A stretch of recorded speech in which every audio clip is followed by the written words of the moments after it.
ନମସ୍କାର। ଆଜି ହେଉଛି ଶାମ୍ବ ଦଶମୀ। ମୁଁ ପୁରୀରେ ଅଛି, ମୋ ଘରେ ଅଛି। ଆଜି ମୁଁ ଯାହା କହିବାକୁ ଯାଉଛି ସେଥିରୁ ହୁଏତ କିଛି କଥା ଆପଣମାନେ ଆଗରୁ ଶୁଣିଛନ୍ତି, ତଥାପି ସୁଦ୍ଧା ମୁଁ ଅନୁଭବ କରୁଛି ଆଗରୁ କେତେଟା କହିଥିବା କଥାକୁ ମଧ୍ୟ ଆଜି ମୁଁ ପୁନରାବୃତ୍ତି କରୁଛି, ରିପିଟ୍ କରୁଛି, କେବଳ ଏହି ସକାଶେ ଯେ ମଣିଷ ଆଜି ଏହି ସଂସାରିକ ମୋହମାୟା ଆସକ୍ତି ଭିତରେ ଏଭଳି ବୁଡ଼ି ରହିଛି ବା ନିଦରେ ଶୋଇପଡ଼ିଛି, ତାକୁ ବାରମ୍ବାର ଚୁମୁଟିକି ନିଦରୁ ଉଠାଇବାକୁ ପଡ଼େ। ମୁଁ ଜଗନ୍ନାଥଙ୍କୁ ନେଇ ଯାହା ଆପଣମାନଙ୍କୁ କହୁଛି, କେବଳ ଆପଣମାନେ ଯେଉଁ ନିଦରେ ଶୋଇପଡ଼ିଛନ୍ତି ସେଥିରୁ କେବଳ ଆପଣଙ୍କୁ ନିଦରୁ ଉଠାଇବାର କାମ ମୁଁ କରୁଛି। ଆପଣ କହିପାରନ୍ତି ଆମେ ତ ଆଦୌ ନିଦରେ ଶୋଇନୁ, ଚେଇଁକି ଅଛୁ ବୋଲି ଆପଣଙ୍କ କଥା ଶୁଣୁଛୁ, ତା ଠିକ୍। କିନ୍ତୁ ଜଗନ୍ନାଥଙ୍କୁ ନେଇ ଆପଣଙ୍କର କନସେପ୍ଟ ବା ଧାରଣା ମୁଁ ଭାବୁଛି ମୁଁ ଭୁଲ ହେଇପାରେ, ସମ୍ପୂର୍ଣ୍ଣ ପରିଷ୍କାର ହେଇନାହିଁ। ଆପଣ ଏବେ ବି ଅଧିକାଂଶ ଲୋକ ଜଗନ୍ନାଥଙ୍କୁ କେବଳ ଏକ ଔପଚାରିକତାରେ କାଠର ମୂର୍ତ୍ତି ଭାବରେ କେବଳ ପୂଜା କରୁଛନ୍ତି। ଆଜି କେବଳ ପୂଜାରେ ମଣିଷ ମାତି ଉଠିଛି। କିନ୍ତୁ ମୁଁ ଅନେକ ଥର କହିଛି, ଏବେ ବି କହୁଛି, ପୂଜାରେ ଜଗନ୍ନାଥ ନଥାନ୍ତି। ତମେ ଯେତେ ପୂଜା କର, ସେ ତୁମ ପ୍ରେମରେ ଥାନ୍ତି, ତୁମ ଭାବରେ ଥାନ୍ତି। ତେଣୁ ମୁଁ ବାରମ୍ବାର କହୁଛି ଏହା, ତମେ କ'ଣ ପୂଜା କରୁଛ ତାର କିଛି ଅର୍ଥ ନାହିଁ। କେତେ ଥର ଘଣ୍ଟି ବାଡ଼ଉଛ, କେତେ ଥର ତାଳି ମାରୁଛ, କେତେ ଧୂପ ଦୀପ ଦଉଛ, ଜଗନ୍ନାଥଙ୍କର ସାନ୍ନିଧ୍ୟ ପାଇବା ପାଇଁ ଏଗୁଡ଼ାକ ଟଙ୍କାକର ମୂଲ୍ୟ ରଖେ ନାହିଁ। ତାଙ୍କ ପାଇଁ ତମର ହୃଦୟର ବ୍ୟାକୁଳତା, ତୁମ ହୃଦୟର ସ୍ପନ୍ଦନ ଏବଂ ପ୍ରେମ କେବଳ ଅର୍ଥ ରଖେ। ଏଇ ଯେଉଁ ଶାମ୍ବ ଦଶମୀ, ମୁଁ ଆଜି ସକାଳେ ମୋ ପାଖରେ ଥିବା ମୋ ସାନ ଭାଇ ରାମ ଭାଇକି ପଚାରୁଥିଲି। ରାମ ଭାଇ କହିଲା, କୃଷ୍ଣଙ୍କର ପୁଅ ଥିଲେ ଶାମ୍ବ। ଶାମ୍ବ ତାଙ୍କର ଅନେକ କୁକର୍ମ ପାଇଁ ସେ କୁଷ୍ଠ ରୋଗରେ ପଡ଼ିଥିଲେ। କୁଷ୍ଠ ରୋଗରୁ ଭଲ ହେବା ପାଇଁ ସେ ସୂର୍ଯ୍ୟଙ୍କର ଉପାସନା କରିଥିଲେ। ସୂର୍ଯ୍ୟଙ୍କୁ ପୂଜା କଲା ପରେ ସେ କୁଷ୍ଠ ରୋଗରୁ ମୁକ୍ତ ହୋଇଥିଲେ। ସେଇ ସ୍ମୃତିକୁ ମନେ ପକାଇ এই ଶାମ୍ବ ଦଶମୀ କୁଆଡ଼େ ପାଳନ ହେଉଛି। ଏ ମୋ ଶାମ୍ବ ଦଶମୀରେ ଆମ ଓଡ଼ିଆ ଘରେ ସାଧାରଣ ପିଲାମାନଙ୍କ ପାଇଁ କିଛି ମାନସିକ ରଖିଥାନ୍ତି। କିଏ ପିଠା, କିଏ ଘଡ଼ଘଡ଼ିଆ ତରକାରୀ, କିଏ ରାହା କ୍ଷୀରି, କିଏ ଛେନାପୋଡ଼। ପ୍ରତ୍ୟେକଟି ମା ତା ଛୁଆର ମଙ୍ଗଳ କାମନା କରି ସୂର୍ଯ୍ୟଙ୍କ ଉଦ୍ଦେଶ୍ୟରେ କିଛି ମାନସିକ ବା କିଛି ଯାଚିଥାନ୍ତି ଯେ ଶାମ୍ବ ଦଶମୀ ଦିନ ମୁଁ ତୁମକୁ ଏହା ପୂଜା କରିବି। ମୋର ବି ଆଜି ଠାକୁର ଶାମ୍ବ ଦଶମୀରେ ଭୋର ସକାଳୁ ମୁଁ ପୂଜା କରିସାରିଛି। ତାଙ୍କୁ ମୋ ସ୍ତ୍ରୀ କହିବା ଅନୁସାରେ ତାଙ୍କୁ ଛେନାପୋଡ଼, ବୁନ୍ଦିଆ ଲଡ଼ୁ, କଦଳୀ, କମଳା ମଧ୍ୟ ଦେଇ ସାରିଛି।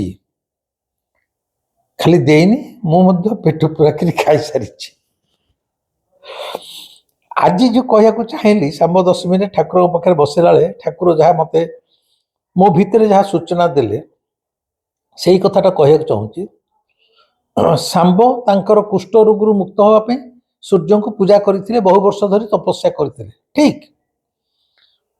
କିନ୍ତୁ ଜଗନ୍ନାଥ ହେଲେ ଆମର ଏଭଳି ଏକ ଠାକୁର ବା ମଣିଷ ଠାକୁର, ତାଙ୍କୁ ସାରା ଜୀବନରେ ଆଦୌ ଯଦି ପୂଜା ଜଣେ ନ କରେ, ଆଦୌ ଦିନକ ପାଇଁ ମୁଣ୍ଡିଆଟି ମଧ୍ୟ ଯଦି ନ ମାରେ, ଧୂପ ଦୀପଟି ବି ଯଦି ନ ଦିଏ, ବିଷ୍ଣୁ ସହସ୍ର ନାମ କି ହନୁମାନ ଚାଳିଶା ବି ଯଦି ନ ପଡ଼େ, ତଥାପି ସୁଦ୍ଧା ସେ ଏଭଳି ଜଣେ ଠାକୁର, ସେ ଚାହିଁଲେ ସମସ୍ତ ଅସମ୍ଭବକୁ ସମ୍ଭବ କରିଦେଇ ପାରନ୍ତି एपरिकी मला लोक को मध्य बंचई दे पारती। कहर कथा है जगन्नाथ तुम भितर तुम हृदयटा केते छटपट हो व्याकुल हो व्याकुलता को सी बुझी पारती। जो कहले सांब सूर्य को पूजा कर कुष्ठ मुक्त होते जगन्नाथ कहते तू मत पूजा करने दरकार नहीं मुझे अनुभव करी जे तू प्रकृत मत भल पाचु हृदय मो कांदुचु मत कि पूजा न कले तोर भल पाइबार मूल्य मुझे मुहूर्त भी दे पारे।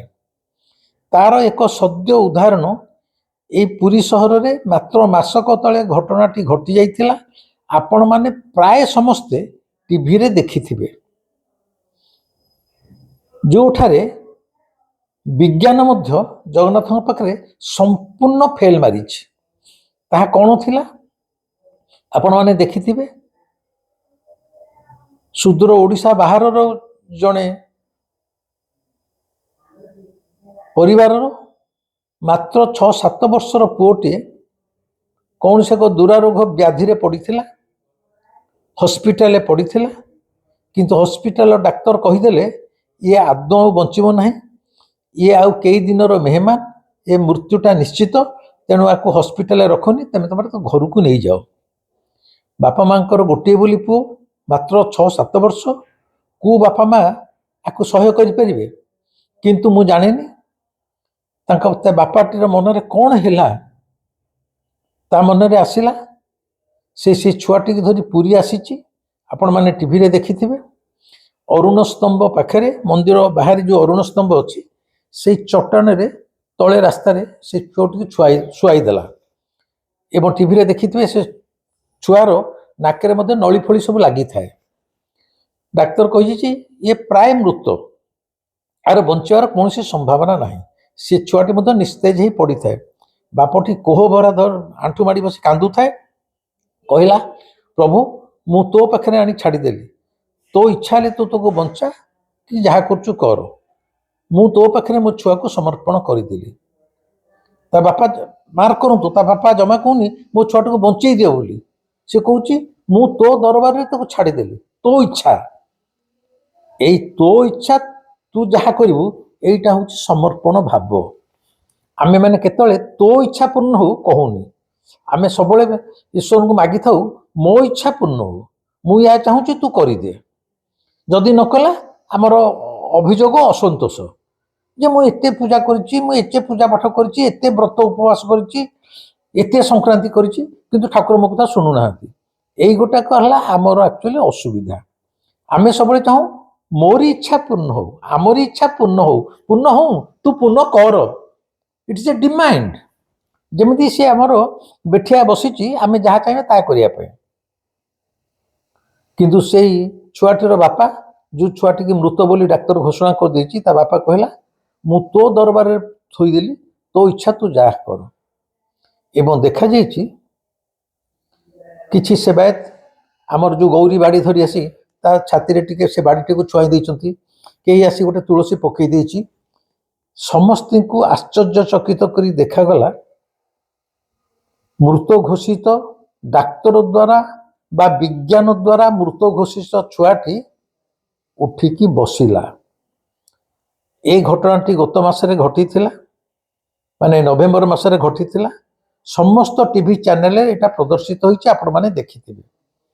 एई ठारे मोर कहियार कथा हला विज्ञान अनुसार जे मरी जाइछि जा द्वारा प्राण नाही डाक्तर जेतले कहि देइछि तार बंचिबार आ सामान्य संभावना नाही ताको घर को नहीं जाओ से समय रे से हठात बंची उठुची ए केमिति बंची उठिला आ पई कौनसी विज्ञानिक पाखे कौनसी उत्तर नाही किंबा ए जो तथाकथित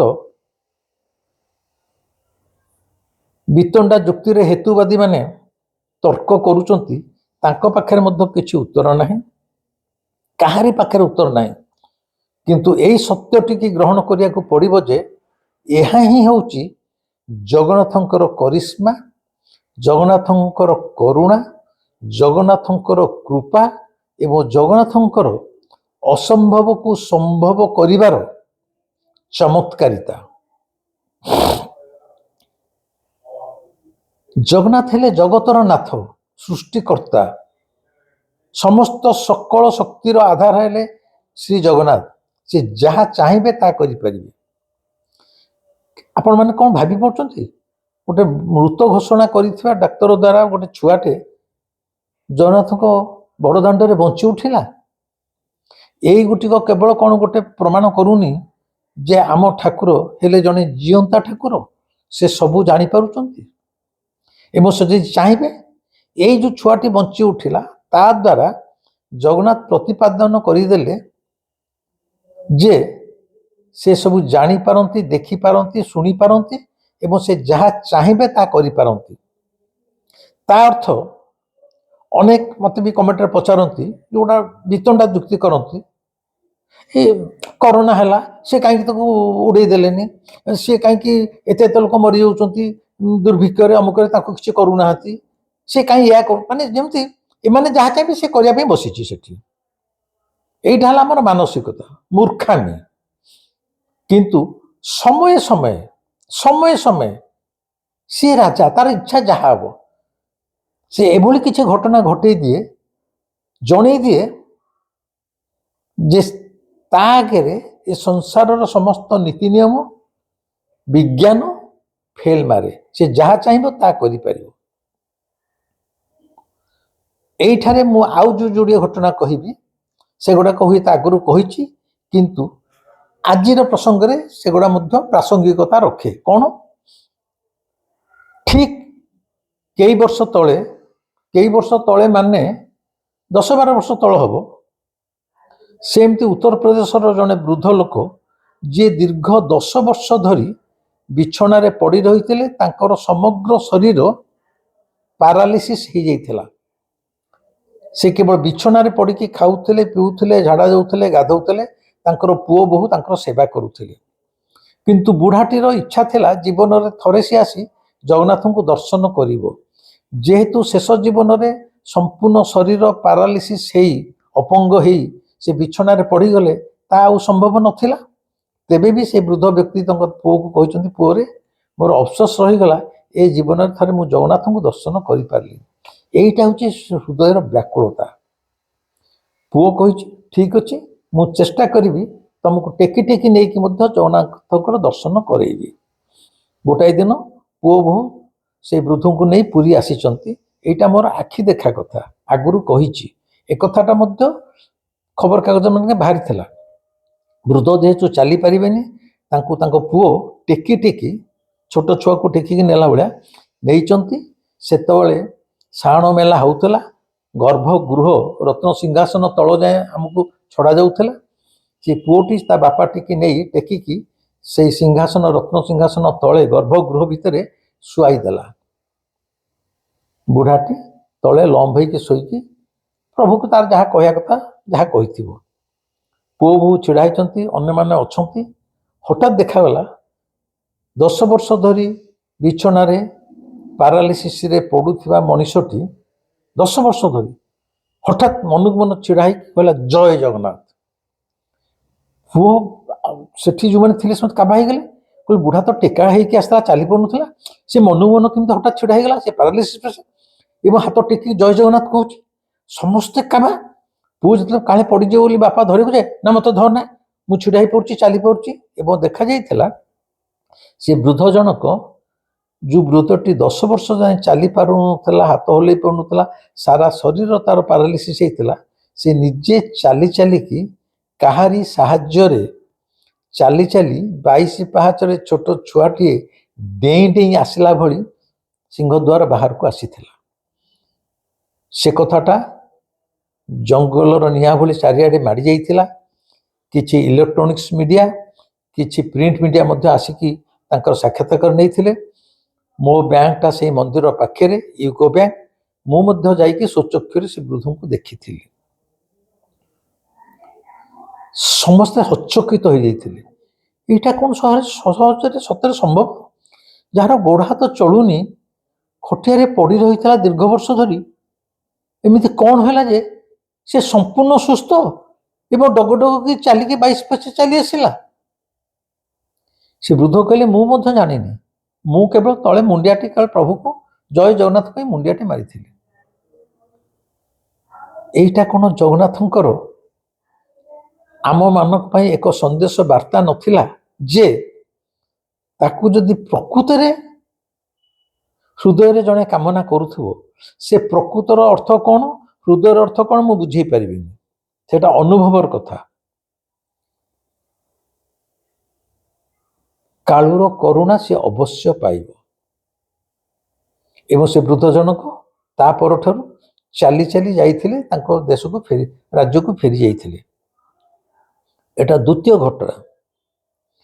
ତୃତୀୟ ଘଟଣା, ଏଇ ଯେଉଁ ଛୁଆଟି 6-7 ବର୍ଷ ଛୁଆଟି ବଞ୍ଚିଲା, ସେଟା ଗଲା ମାସର କଥା। ଏବଂ ଏଇ ଯେଉଁ ବୃଦ୍ଧ ଜଣକ ପାରାଲିସିସ୍ ବୃଦ୍ଧ ଜଣକ ରତ୍ନ ସିଂହାସନ ତଳେ ମନକୁ ଛିଡ଼ା ହେଲେ, ଏଇଟା 10-12 ବର୍ଷ ତଳ କଥା। ଏଗୁଡ଼ା ସବୁ ଆଖି ଦେଖା ଅନ୍ୟ ଘଟଣା। କିନ୍ତୁ କାଳୁ ତ ମୋତେ ମୋରି ଜୀବନରେ এই ସବୁ ଅଭିଜ୍ଞତା ଅନୁଭବ ଗୁଡ଼ିକ ଦେଉଛି। ଆପଣମାନଙ୍କୁ ଆଗରୁ କହିଛି, 2012 ମସିହାରେ ମୁଁ ବ୍ୟାଙ୍କରୁ ରିଟାୟାର କରିନି। କେମିତି ଗୋଟାଏ ଦିନ, ତାକୁ ବେଶୀ ଫେଣେଇକି କହୁନି, ଗୋଟାଏ ଦିନ ମୋର ହାର୍ଟ ପ୍ରୋବ୍ଲେମକୁ ନେଇ ମୁଁ କେୟାର ହସ୍ପିଟାଲ ଭୁବନେଶ୍ୱରରେ ଆଡ଼ମିଟ୍ ହେଇଥିଲି। 2 ଦିନ ସମ୍ପୂର୍ଣ୍ଣ ଆଇସିୟୁରେ କୋମାରେ ଥିଲି। ତୃତୀୟ ଦିନ କୁହାଗଲା ଯେ ଆଙ୍କର ହାର୍ଟରେ ବ୍ଲକେଜ୍ ହେଇଛି, ହାର୍ଟ ଅପରେସନ୍ ହେବ, ଷ୍ଟେନ୍ ଲାଗିବ ବା ଯାହା ଲାଗିବ, କିନ୍ତୁ ହାର୍ଟ ଅପରେସନ୍ ହେବ। ଦିନ 5ଟା ବେଳକୁ ମୋତେ ଗ୍ରୀନ୍ ଆପ୍ରନ୍ ପିନ୍ଧାଇ ହ୍ୱିଲ୍ ଚେୟାରରେ ଅପରେସନ୍ ଥିଏଟର ଭିତରକୁ ବି ନିଆଗଲା। 6 ଜଣ ଡାକ୍ତର ଛିଡ଼ା ହେଇଥିଲେ, ଆନେସ୍ଥେସିଆ ଦିଆଗଲା। ସେମାନେ ତାଙ୍କର କ'ଣ ଆଲୋଚନା ଫାଲୋଚନା କରୁଛନ୍ତି। ମୋର ସେଇ ବେହୋସ ଅବସ୍ଥାରେ କାଳୁ ମୋତେ ପୁରା ସ୍ପଷ୍ଟ କହିଲା, ତୁ ଉଠିଯା, ତୋର କାମ ସରିଗଲାଣି। ଏବଂ ମୋର ମୋତେ ଚେତା ଫେରି ଆସିଛି ମାତ୍ର 10-20 ମିନିଟରେ। ମୁଁ କେତେ ସମୟ ଯାଏ ମୋତେ ଆନେସ୍ଥେସିଆ ଦେଇଥିଲା ମୁଁ କହିପାରିବିନି। ମୁଁ ଉଠିକି ବସିଛି, ଡାକ୍ତରଙ୍କୁ କହୁଛି ମୋର ଅପରେସନ୍ ସରିଗଲାଣି। ଆଦିତ୍ୟ ତ୍ରିପାଠୀ ନିଜେ ଥିଲେ, ଅନ୍ୟମାନେ ଥିଲେ, ସମସ୍ତେ କହିଲେ ନାଇଁ, ଆପଣଙ୍କ ଅପରେସନ୍ ଆରମ୍ଭ ହେଇନି। ଆମେ ଆଲୋଚନା ବିଚାର ବିମର୍ଶ କରୁଛୁ, କମ୍ପ୍ୟୁଟରରେ ଦେଖାଉଛି ଯେ ଆପଣଙ୍କ ଆଜି ହାର୍ଟର କଣ୍ଡିସନ୍ ଟିକେ ବେଟର୍ ଅଛି, ଆମେ ଆଜି କରିବୁ କି ନାହିଁ ବୋଲି ଆଲୋଚନା କରୁଛୁ। ମୁଁ ସେତେବେଳେ କହିଥିଲି ଏକ୍ଜାକ୍ଟ ଏଇ ଲାଇନ୍ରେ, doctor, I have already been operated by some senior doctors. ସେ କହିଲେ, ଆଉ ତ କିଏ ଅପରେସନ୍ କରିନାହାନ୍ତି? ମୁଁ କହିଲି, no, I have already been operated. ମୋର ଅପରେସନ୍ ସରିଯାଇଛି। ଏବଂ ପ୍ରକୃତରେ ମୋତେ ପୁନର୍ବାର ଆଇସିୟୁକୁ ଫେରାଇ ଅଣାଯାଇଥିଲା। 2 ଦିନ ଆଇସିୟୁରେ ରଖି ପୁନର୍ବାର ମୋ ଉପରେ ଯାହା ସବୁ ପରୀକ୍ଷା ନିରୀକ୍ଷା କରାଯିବା କଥା, ଯେଉଁଗୁଡ଼ା ପୂର୍ବରୁ କରାଯାଇଥିଲା, ସେଇଗୁଡ଼ା ପୁଣି ଥରେ ପରୀକ୍ଷା ନିରୀକ୍ଷା କରାଯାଇଥିଲା। ଏବଂ ଦେଖାଯାଇଥିଲା ଅପରେସନ୍ ଥିଏଟର ଭିତରୁ ଅପରେସନ୍ ନ ହୋଇକି ଫେରି ଆସିଲା ପରେ ଯେଉଁ ପରୀକ୍ଷା ନିରୀକ୍ଷା ଆଗରୁ ହେଇଥିଲା, ଯେଉଁ ପରୀକ୍ଷା ନିରୀକ୍ଷାର ନିଷ୍କର୍ଷରେ ମୋତେ ଅପରେସନ୍ ପାଇଁ ନିଆଯାଇଥିଲା, ପୁଣି ଦେଖାଯାଉଛି ମୋର ହାର୍ଟରେ ବ୍ଲକେଜ୍ ଫ୍ଲକେଜ୍ କିଛି ନାହିଁ। ଏକଦମ my heart is a healthy heart. ମୁଁ ଅପରେସନ୍ ହେଇନଥିଲି। 5ମ ଦିନ ମୋତେ ହସ୍ପିଟାଲରୁ ଡିସଚାର୍ଜ କରିଦିଆଯାଇଥିଲା। এইটা এই ମୋରି ଜୀବନରେ ଘଟଣା ଘଟିଥିଲା 2012 ମସିହାରେ। এইটা ହେଉଛି 2026 ଆଉ ଦିନକ ପରେ ହେବ। ଆ ଭିତରେ 14 ବର୍ଷ ଚାଲି ଯାଇଛି। ମୁଁ ଅତି ଷ୍ଟ୍ରଙ୍ଗ ଷ୍ଟାଉଟ୍ ଅଛି। ମୋର କୌଣସି ହାର୍ଟ ଜନିତ ପ୍ରୋବ୍ଲେମ୍ ଆଦୌ ନାହିଁ, କି ଗୋଟିଏ ମେଡ଼ିସିନ ମଧ୍ୟ ଖାଉନାହିଁ, ସାମାନ୍ୟ କୌଣସି ଯନ୍ତ୍ରଣା ନାହିଁ। ତାହେଲେ ଏନେ ପ୍ରଶ୍ନ ଉଠୁଛି, ସେଇ ଯେଉଁ 2 ଦିନ ମୁଁ କୋମାରେ ଆଇସିୟୁରେ ରହିଥିଲି, ତାହା ପୁଣି କ'ଣ ଥିଲା? ତାହା ଏହା ଥିଲା ଯେ ଜଗନ୍ନାଥ, ହଁ ଆପଣ କହିବେ ଆଇସିୟୁରେ ରହିଲି, ମୋତେ କଷ୍ଟ ହେଲା କି ଗଲା। ଆରେ କଷ୍ଟ ପାଇଲେ ତା ଭିତରୁ କୃଷ୍ଣ ମିଳିଥାନ୍ତି। ମୋତେ ସେ ଯେତେବେଳେ କଷ୍ଟ ଦେଇଛି, ତା ଭିତରେ ତାର ଉପସ୍ଥିତି ହୁଏତ ସେ ମୋତେ ପରୀକ୍ଷା କରେ। ମୁଁ କଷ୍ଟ ପାଇଲା ବେଳେ ମୋର ମନୋଦଶା କ'ଣ ରହୁଛି, ତାକୁ ଗାଳି ଦେଉଛି ନା ଅଭିଯୋଗ କରୁଛି ନା ତା ପ୍ରତି କୃତଜ୍ଞତା ଜଣାଉଛି। ଜୀବନରେ ଯେତେବେଳେ ମୋତେ କଷ୍ଟ ଯନ୍ତ୍ରଣା ଦିଆଯାଇଛି, ବହୁତ ଦିଆଯାଇଛି, ସାମାଜିକ ଦୃଷ୍ଟିକୋଣରୁ ମୁଁ ସବୁବେଳେ ତାକୁ କୃତଜ୍ଞତା ଜଣେଇଛି, ଏବେ ମଧ୍ୟ ଜଣାଉଛି। ଏଇ ଯେଉଁ କିଛି ଦିନ ତଳେ ମୋର ଏଇ ଯେଉଁ ମୁଣ୍ଡଟା ମାଡ଼ ହୋଇକି ରକ୍ତ ବାହାରିଥିଲା, ସେତେବେଳେ ବି ମୁଁ କୃତଜ୍ଞତା ଜଣାଇଥିଲି ଯେ ପ୍ରଭୁ ମୋର ଦେହ ଭିତରୁ ବିଷ ରକ୍ତ ଗୁଡ଼ା ତୁ ନେଇଗଲୁ, ମୋତେ ପ୍ରାରବ୍ଧର ପନିସମେଣ୍ଟରୁ ମୁକ୍ତ କରୁଛୁ, ମୁଁ ତୋ ପାଇଁ କୃତଜ୍ଞ। ତେଣୁ ଏଇ ଯେଉଁ କଷ୍ଟ ସବୁ ଦିଏ ତା ଭିତରେ ସେ ମୋତେ ପରୀକ୍ଷା କରେ ଏବଂ ସେଇ ପରୀକ୍ଷା ଭିତରେ ସେ ତାର ଉପସ୍ଥିତିଟାକୁ ଜାହିର କରେ। ଯେମିତି ମିଛ ମହାତ୍ମା ବେଳେ 4 ମାସ ବଣ ଜଙ୍ଗଲରେ ଅକ୍ଷୟ ଅପୟ ବୁଲିଲା ବେଳେ ମଧ୍ୟ ପ୍ରତି ମୁହୂର୍ତ୍ତରେ ସିଏ ମୋ ପାଖେ ପାଖେ ଅଛି ବୋଲି ତାର ଉପସ୍ଥିତିଟାକୁ ପ୍ରତି ମୁହୂର୍ତ୍ତରେ ଜାହିର କରିଛି ବୋଲି ତ ମୁଁ ବଞ୍ଚିଲି। ତେଣୁ ଆଜି ଏଇ ଯେଉଁ 3ଟି ଘଟଣା କହିଲି, ସେଇ ଛୋଟ ଛୁଆଟି, ମୃତ ଛୁଆଟି ସିଂହଦ୍ୱାର ସାମ୍ନାରେ ବଞ୍ଚି ଉଠିବା, 10 ବର୍ଷ ପାରାଲିସିସରେ ପଡ଼ିଥିବା ବୃଦ୍ଧ ବ୍ୟକ୍ତିଟି ହଠାତ୍ ଜୟ ଜଗନ୍ନାଥ କହିକି ତାର ପାରାଲିସିସରୁ ମୁକ୍ତ ହୋଇକି ଡଗଡଗ ହୋଇକି ଚାଲିବା, ତୃତୀୟରେ ବିବୁଧ ରଞ୍ଜନ ନାମକ ଏହି ଅଧମ ମୂର୍ଖ ମଣିଷଟି ଅପରେସନ ଥିଏଟରକୁ ହାର୍ଟ ଅପରେସନ ପାଇଁ ଯାଇ ମଧ୍ୟ ଅପରେସନ ନ ହୋଇ ବାହାରି ଆସିବା, ଏ 3ଟି ଯାକ କ'ଣ ଆମ ଭାଷାରେ ବିରଳ ଚମତ୍କାରିତାର ଉଦାହରଣ ନୁହେଁ କି? ଏଇ 3ଟା ଯାକ ଘଟଣା କେବଳ ସୂଚେଇ ଦେଉଛି ଜଗନ୍ନାଥ ହେଲେ ଏଭଳି ଠାକୁର, ସେ ଯାହା ଚାହିଁବେ ତାହା କରିପାରିବେ। ତେଣୁ ମୋର ଆପଣମାନଙ୍କୁ ଆଜି ଏଇ ଶାମ୍ବ ଦଶମୀରେ କହିବାର କଥା ହେଲା, ଶାମ୍ବ ସୂର୍ଯ୍ୟଙ୍କୁ ପୂଜା କରିଥିଲେ, ତମେ ପୂଜା କର ନ କର, ଧୂପ ଦୀପ ଦିଅ ନ ଦିଅ, ଧ୍ୟାନରେ ବସ ନ ବସ, ବିଷ୍ଣୁ ସହସ୍ରନାମ ଯେତେ ଗୀତା ଭାଗବତ ପୁରାଣ ପଢ଼ ନ ପଢ଼, ଆଦୌ କିଛି ନ କରିକି ମଧ୍ୟ ଯେମିତି ଶବରୀ ମଧ୍ୟ ଅଇଁଠା ଫଳ ଦେଇ ରାମଚନ୍ଦ୍ରଙ୍କର ଦର୍ଶନ ପାଇଥିଲା, ବା ସୁଦାମା କିଛି ଜପ ତପ ତପସ୍ୟା ନ କରି ମଧ୍ୟ କେଇ ମୁଠା ଖୁଦ ଭଜା ଦେଇ କୃଷ୍ଣଙ୍କୁ ତାର ଅନାବିଳ ବନ୍ଧୁତାର ପ୍ରେମରେ କୃଷ୍ଣଙ୍କୁ ଜୀବନରେ ପାଇ ଯାଇଥିଲା। ଅବିକଳ ସେମିତି ତମେ ମୋର ଖାଲି ଅନୁରୋଧ, ଯେଉଁମାନେ ଏଇ ଭିଡ଼ିଓଟିକୁ ଦେଖୁଛନ୍ତି, ଜଗନ୍ନାଥଙ୍କୁ କେବଳ ଭଲ ପାଅ। ଭଲ ପାଅ ମାନେ ମୋର ଛୁଆ ହେଉନି, 15 ବର୍ଷ ହେଲା, ଛୁଆଟେ କେମିତି ମୋତେ ମୋ କୋଳକୁ ଦେଇଦିଅ, ଏଥିପାଇଁ ଯେଉଁ ଭଲ ପାଇବା ଏଇଟା କୃତ୍ରିମ ଭଲ ପାଇବା। ଏ ଭଲ ପାଇବା ପଛରେ ତମର ଗୋଟେ ଆଶା ଅଛି, ଡିଜାୟାର ଅଛି। ଏଇଟା କାମନା ଯୁକ୍ତ ଭଲ ପାଇବା। ଭଲ ପାଇବାରେ କାମନା ରହିବନି, ନିଃସର୍ତ୍ତ ଭଲ ପାଇବା, ସର୍ତ୍ତ କିଛି ରହିବନି। ଆମେମାନେ ଜଗନ୍ନାଥଙ୍କୁ ଯେଉଁ ଭଲ ପାଉଛୁ, ମୋ ଝିଅ ବାଙ୍ଗାଲୋର ଅଛି, ତାର ଏଇଟା ପ୍ରଥମ ଛୁଆ ହେବ, କେମିତି ବାବା ଏଇଟା ଟିକେ ଭଲରେ ଛୁଆଟା ହେଇଯାଆନ୍ତା, କାମନା। ମୋର 18 ବର୍ଷ ହେଲା ଛୁଆ ହେଇନି, ମୋର ଗୋଟେ ଛୁଆ ମୋ କୋଳକୁ ଆସୁଛୁ, କାମନା। ମୋର ସ୍ତ୍ରୀ 6 ମାସ ହେଲା ବେଡ୍ ରିଡନ୍ ହେଲାଣି, ଉଠି ପାରୁନି, ତାର ସ୍ପାଇନାଲ କର୍ଡ ଡିଫେକ୍ଟ ଅଛି, ତାକୁ କେମିତି ଟିକେ ଭଲ କରିଦିଅ, କାମନା। ଆମର ସକଳ ଭଲ ପାଇବା ଯେଉଁ ତଥାକଥ କହୁଛ, ମୁଁ ବି ଜଗନ୍ନାଥଙ୍କୁ ବହୁତ ଭଲ ପାଏ, ସବୁ ମୋତେ କହୁଛନ୍ତି, ଏ ଭଲ ପାଇବାଟା ହେଉଛି ସ୍ୱାର୍ଥପର ଭଲ ପାଇବା, କାମନା ଯୁକ୍ତ ଭଲ ପାଇବା। ଆ ପଛରେ ଭଲ ପାଇବାଟା ଅଛି କ'ଣ, ମୋର ଏଇଟା କେମିତି ହେଇଯାଆନ୍ତା। ସେ ଜଗନ୍ନାଥ କ'ଣ ଏଇଟା ବୋକା ହେଇଛି? ସେ ଜାଣିଛି ଆର ଏଇନା କାମ ଅଛି ମୋ ପାଖରେ, ମୋତେ ତେଲ ମାରୁଛି। ଥରେ ପୂର୍ଣ୍ଣ ହେଇଗଲା ପରେ ସେଇ ଭଲ ପାଇବାର ପ୍ରଗାଢ଼ତା ଆଉ ଆଦୌ ରହିବନି।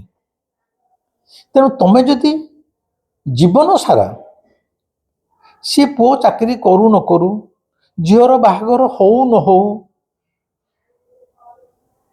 ପ୍ରମୋସନ ମୋର ହଉ ନ ହଉ, ଘରଟିଏ ମୁଁ କିଣିପାରେ ନ କିଣିପାରେ, ମୋର କିଛି ଦରକାର ନାହିଁ, ମୋର ପ୍ରଭୁ କିଛି ଦରକାର ନାହିଁ।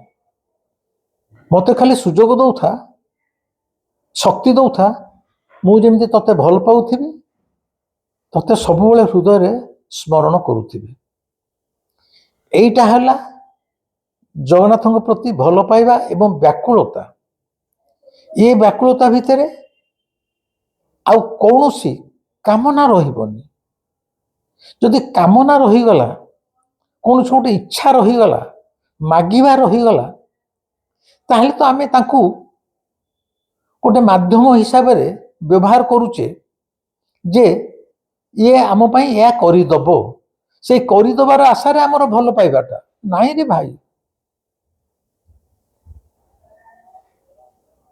ମୁଁ ବାହାଦୁରୀ ମାରି କହୁନି, ମୋର କାଳୁ ପ୍ରତି ଗୋଟେ ସ୍ୱାଭାବିକ ଦୁର୍ବଳତା ଭଲ ପାଇବା ମୋର ଯୌବନରୁ ରହିଯାଇଛି। ଯେମିତି ତା ଇଚ୍ଛା ପୂର୍ଣ୍ଣ ହଉ। ମୁଁ ଯଦି ପ୍ରେମିକା ପାଖକୁ ଏକୁଟିଆ ଦେଖା କରିବାକୁ ଯାଉଛି, କାଳୁକୁ କହିଦେଇକି ଯାଏ, କାଳୁ ଆଜି ମୁଁ ଯାଉଛି, ତତେ ଜଣେଇ ଦେଇ ଗଲି, ମାନେ ଯାଉଛି ଭଲ ଭଲ ଫେରି, ସେ କଥା ନାହିଁ। ସେ ମୋ ସାଙ୍ଗ କି ମୁରବୀ, ଘରୁ ଗଲାବେଳେ ଯେମିତି ବାପା ମୁଁ କହିକି ଯାଏ, ବାପା ମୁଁ ବୁଲିବାକୁ ଯାଉଛି, ଏତେବେଳକୁ ଫେରିବି, ମୁଁ ଖାଲି କହିଦିଏ ମୁଁ ଯାଉଛି। ଜୀବନରେ ଯଦି ଭଲ କାମ କରିଛି କାଳୁକୁ କହିକି କରେ, ଯଦି ଖରାପ କାମ କରେ, ମୁଁ ଯେ ଗୋଟେ ଭଲ ମଣିଷ ମୁଁ ତା କହୁନି। ମୁଁ ଯୌବନରେ ଅନେକ ଏମିତି ଦେଖିବାକୁ ଗଲେ ସମାଜ ସ୍ୱୀକୃତ କାର୍ଯ୍ୟ କରିନି। ମୋ ଇଚ୍ଛା ଯାହା ହୁଏ ମୁଁ ତା କରେ, ହୁଏତ ସମାଜ ତାକୁ ଗ୍ରହଣ କରିବନି। ଯଦି କିଛି ସେଇ ଅନୁସାରେ ମନ୍ଦ କାର୍ଯ୍ୟ ବି କରିଛି, କାଳୁକୁ କହିଦିଏ, କାଳୁ ମୁଁ ଯାଉଛି ରେ ଏଇ କାମ କରିବା ପାଇଁ, ଜଣେଇ ଦିଏ। ସେ ଜଣେଇ ଦିଆ ଭିତରେ କ'ଣ ଭଲ ପାଇବା ଥାଏ। এইଭଳି ଭାବରେ ମୋର ସମ୍ପର୍କ। ଏବଂ ଆଜି ଯଦି ମୁଁ ତାର ସାନ୍ନିଧ୍ୟ ପ୍ରତି ମୁହୂର୍ତ୍ତରେ ପାଉଛି, ଭାବନ୍ତୁନି ମୁଁ ସେତିକିବେଳେ କଲାବେଳେ 32 ବର୍ଷ ବୟସରୁ ମୁଁ ପାଇଯାଇଛି। ଏ ଦୀର୍ଘ 32 ବର୍ଷରୁ 73 ବର୍ଷ, ଦୀର୍ଘ 40 ବର୍ଷର ତା ପ୍ରତି ମୋର ଭଲ ପାଇବାର ଫଳଟା ମୁଁ ଏନେ ଭୋଗ କରୁଛି।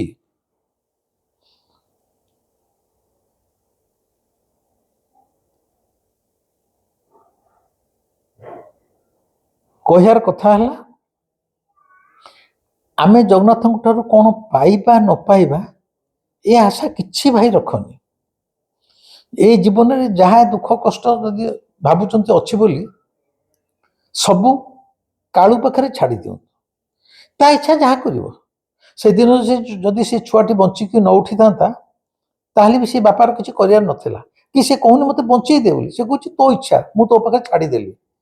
ଯେତେବେଳେ ତା ପାଖରେ ଜଣେ ଛାଡ଼ି ଦଉଛି, ସିଏ ସେତିକିବେଳେ ତାକୁ ଉଠଉଛି। ସେଇ ଯୋଉ ତୋ ପାଖରେ ଛାଡ଼ିଦେଲି, ସେ ଭାବଟାକୁ ସେ ବୁଝୁଛି।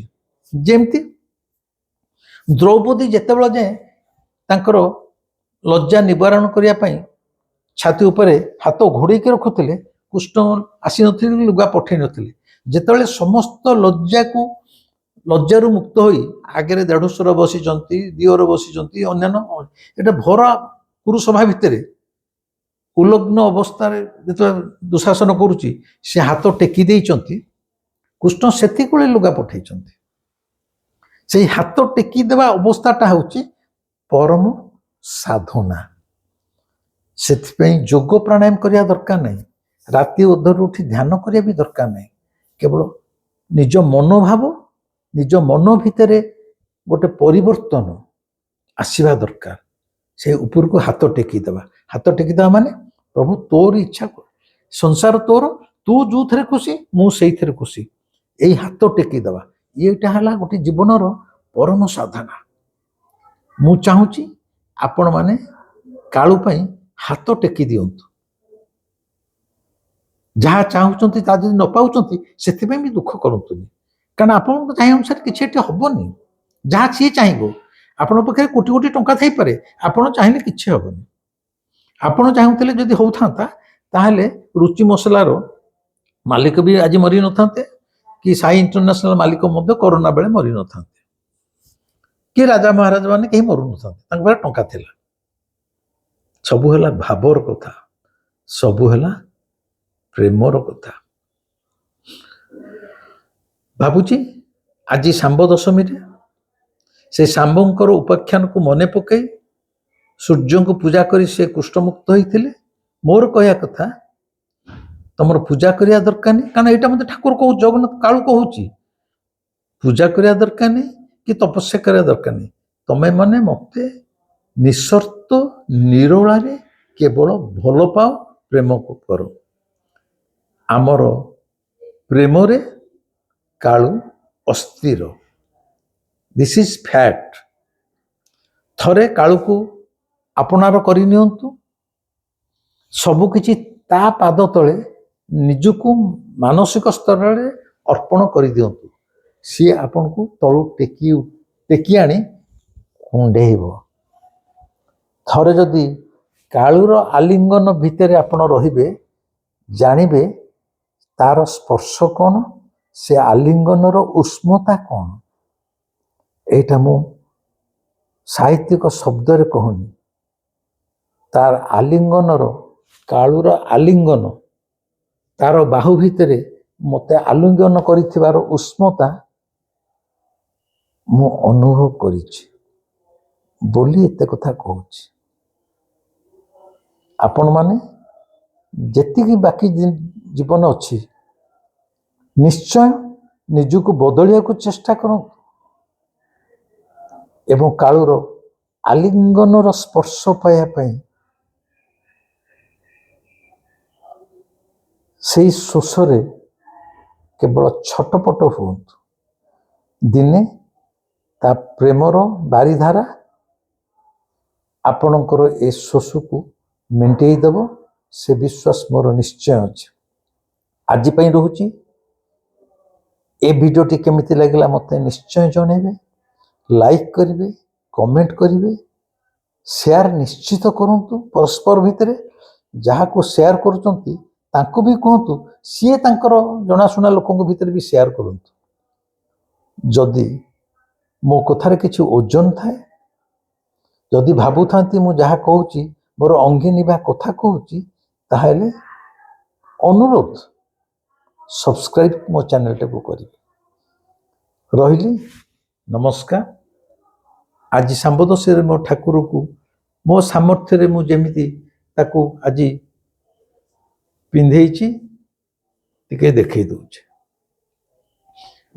ठाकुर मोर आज गीत गोविंद खंडुआ पिंधिचंती सकाळू कहि दैछि छेनापोड़ बुंदिया नड़ू कदली कमला से खाई पेट पूरा होकर आराम बसची एवं मु से गुड़ा खाई आनंद आपण मान घरे जहाँ जी मो सामर्थ्य अनुसार मु जानी मनर कथा कहूँ आ सब कहूँ मोठू किसी पांडित्य कथा आशा करतुनि मु शास्त्र पुराण जानी कि कहीपरि जहाँ साधारण जीवन में घटुची मुझे गुड़ा कहूँ केवल से प्रथम थर जमी कही आपण मान निदुर उठापी निद माने आपण जगन्नाथंकर स्वरूप को ठीक भाव मु भावे धरी पारु ना क्लीयर नुहति मु बारंबार चेष्टा करुच्ची आपण माने कालू को केवल भल पाऊँ ता प्रेम रे पागल हूँ